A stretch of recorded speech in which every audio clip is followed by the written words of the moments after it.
Kisah Nabi Yunus alaihi salam. Nabi Yunus berdakwah di Ninawa.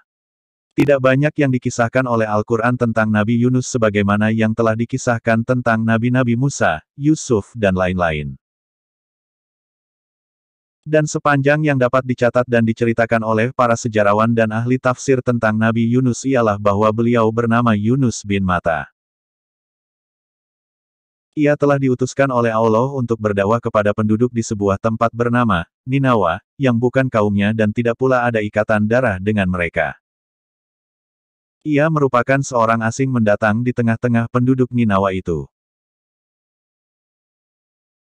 Ia menemui mereka berada di dalam kegelapan, kebodohan dan kekafiran, mereka menyembah berhala menyekutukan kepada Allah. Yunus membawa ajaran tauhid dan iman kepada mereka, mengajak mereka agak menyembah kepada Allah yang telah menciptakan mereka dan menciptakan alam semesta. Meninggalkan persembahan mereka kepada berhala-berhala yang mereka buat sendiri dari batu dan berhala-berhala yang tidak dapat membawanya manfaat atau mudarat bagi mereka. Ia memperingatkan mereka bahwa mereka sebagai manusia makhluk Allah yang utama yang memperoleh kelebihan di atas makhluk-makhluk yang lain tidak sepatutnya merendahkan diri dengan menundukkan dahi dan wajah mereka menyembah batu-batu mati yang mereka pertuhankan.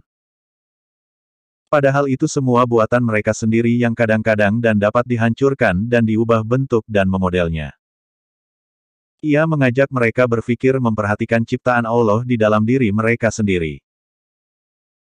Di dalam alam sekitar untuk menyadarkan mereka bahwa Tuhan pencipta itulah yang patut disembah dan bukannya benda-benda ciptaannya.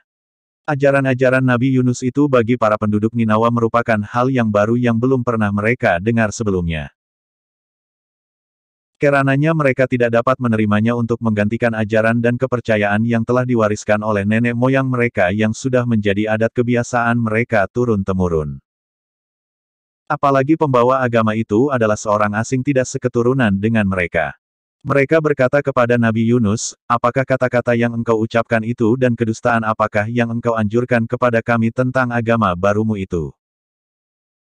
Inilah Tuhan-Tuhan kami yang sejati yang kami sembah dan disembahkan oleh nenek moyang kami sejak dahulu. Alasan apakah yang membenarkan kami meninggalkan agama kami yang diwariskan oleh nenek moyang kami dan menggantikannya dengan agama barumu? Engkau adalah seorang yang di tengah-tengah kami yang datang untuk merusakkan adat istiadat kami dan mengubah agama kami dan apakah kelebihan kamu di atas kami yang memberimu alasan untuk mengurui dan mengajar kami? Hentikanlah aksimu dan ajak-ajakanmu di daerah kami ini. Percayalah bahwa engkau tidak akan dapat pengikut di antara kami dan bahwa ajaranmu tidak akan mendapat pasaran di antara rakyat Ninawa yang sangat teguh mempertahankan tradisi dan adat istiadat orang-orang tua kami. Berkata Nabi Yunus menjawab, aku hanya mengajak kamu beriman dan bertauhid. Menurut agama yang aku bawa sebagai amanat Allah yang wajib ku sampaikan kepadamu. Aku hanya seorang pesuruh yang ditugaskan oleh Allah untuk mengangkat kamu dari lembah kesesatan dan kegelapan menuntun kamu ke jalan yang benar dan lurus menyampaikan kepada kamu agama yang suci bersih dari benih-benih kufur dan syirik yang merendahkan martabat manusia yang semata-mata untuk kebaikan kamu sendiri dan kebaikan anak cucumu kelak. Aku sesekali tidak mengharapkan sesuatu upah atau balas jasa daripadamu dan tidak pula menginginkan pangkat atau kedudukan. Aku tidak dapat memaksamu untuk mengikutiku dan melaksanakan ajaran-ajaranku. Aku hanya mengingatkan kepadamu bahwa bila kamu tetap membangkang dan tidak menghiraukan ajakanku, tetap menolak agama Allah yang aku bawa, tetap mempertahankan akidahmu dan agamamu yang batil dan sesat itu. Niscaya Allah kelak akan menunjukkan kepadamu tanda-tanda kebenaran risalahku dengan menurunkan azab siksanya di atas kamu sebagaimana telah dialami oleh kaum terdahulu yaitu kaum Nuh, Ad dan Samud sebelum kamu. Mereka menjawab peringatan Nabi Yunus dengan tantangan seraya mengatakan, kami tetap menolak ajakanmu dan tidak akan tunduk pada perintahmu atau mengikut kemauanmu dan sesekali kami tidak akan takut akan segala ancamanmu. Cobalah datangkan apa yang engkau ancamkan itu kepada kami jika engkau memang benar dalam kata-katamu dan tidak mendustai kami. Nabi Yunus tidak tahan tinggal dengan lebih lama di tengah-tengah kaum Ninawa yang berkeras kepala dan bersikap buta tuli menghadapi ajaran dan dakwahnya. Ia lalu meninggalkan Ninawa dengan rasa jengkel dan marah seraya memohon kepada Allah untuk menjatuhkan hukumannya atas orang-orang yang membangkang dan berkeras kepala itu. Sepeninggalan Nabi Yunus, penduduk Ninawa mulai melihat tanda-tanda yang mencemaskan seakan-akan ancaman Nabi Yunus kepada mereka akan menjadi kenyataan dan hukuman Allah akan benar-benar jatuh di atas mereka, membawa kehancuran dan kebinasaan sebagaimana yang telah dialami oleh kaum musyrikin penyembah berhala sebelum mereka. Mereka melihat keadaan udara di sekeliling Ninawa makin menggelap, binatang-binatang peliharaan mereka nampak tidak tenang dan gelisah. Wajah-wajah mereka tanpa disadari menjadi pucat tidak berdarah dan angin dari segala penjuru bertiup dengan kencangnya membawa suara gemuruh yang menakutkan. Dalam keadaan panik dan ketakutan, sadarlah mereka bahwa Yunus tidak berdusta dalam kata-katanya dan bahwa apa yang diancamkan kepada mereka bukanlah ancaman kosong buatannya sendiri, tetapi ancaman dari Tuhan. Segeralah mereka menyatakan taubat dan memohon ampun atas segala perbuatan mereka, menyatakan beriman dan percaya kepada kebenaran dakwah Nabi Yunus seraya berasa menyesal atas perlakuan dan sikap kasar mereka yang menjadikan beliau marah dan meninggalkan daerah itu.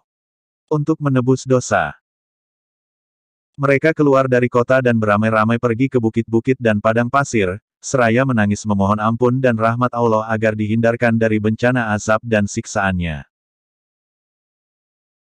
Ibu binatang-binatang peliharaan mereka dipisahkan dari anak-anaknya sehingga terdengar suara teriakan binatang-binatang yang terpisah dari ibunya seolah-olah turut memohon keselamatan dari bencana yang sedang mengancam akan tiba menimpa mereka.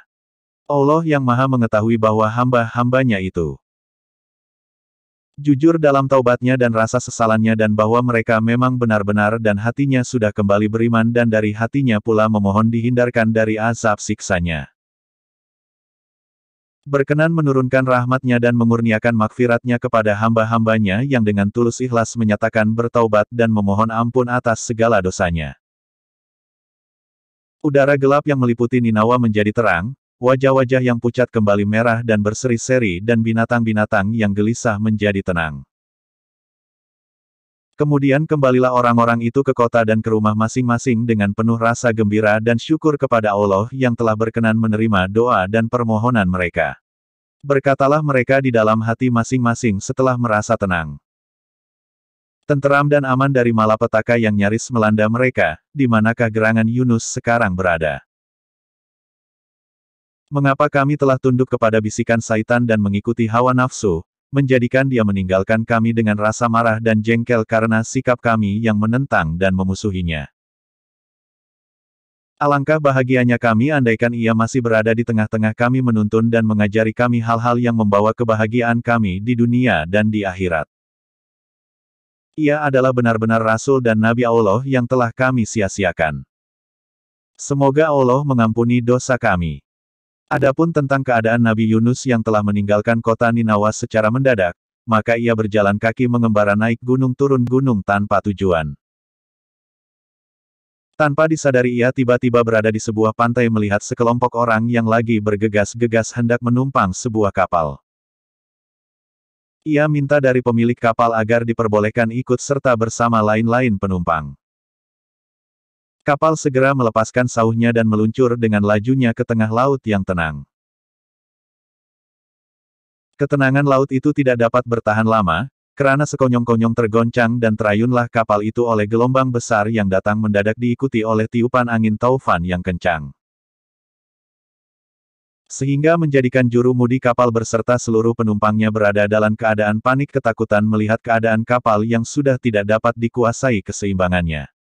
Para penumpang dan juru mudi melihat tidak ada jalan untuk menyelamatkan keadaan jika keadaan cuaca tetap mengganas dan